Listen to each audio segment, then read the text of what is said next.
This is him that June night of 2025, spotted repeatedly on camera in a convenience store, then out.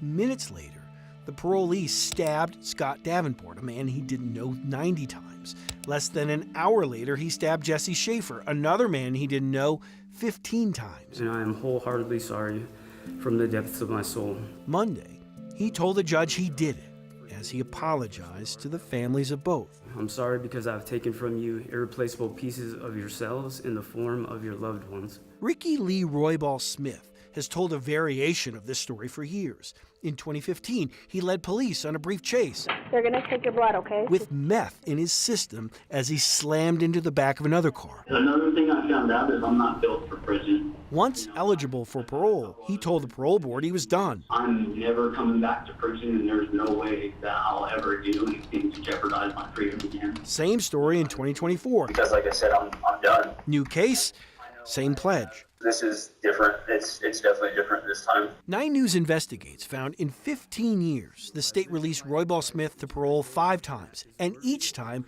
he committed more crimes, none more serious than the case to which he pled guilty on Monday, the double murder, a crime he said was once again fueled by his addiction. I receive and expect no recognition when I say that I went unprompted to the lawyers and told them the truth of my relapse and the truth of what I remember. 6 months before the double murder, the state found him only a moderate risk to reoffend. We found errors helped lower that score. Next month, he'll be back in court, this time in Denver, where he is expected to plead guilty to another murder that happened while Roybal-Smith was on parole. That murder involved his cellmate who was murdered inside the downtown Denver jail a little bit more than a day after the 2 Aurora murders. Today, it was said in court he is expected to receive 40 years for that crime. In addition, there is an unresolved murder that happened in Inglewood in 2022, and Roybal-Smith was on a previous parole stint. That case remains active in Arapahoe County. DOC, Department of Corrections, for its part, has pledged a massive overhaul of its parole assessment system in light of our reporting in cases like this one. Phil?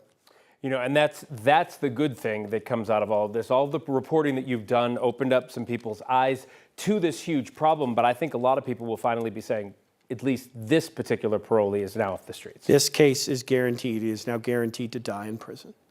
All right, Chris, thank you.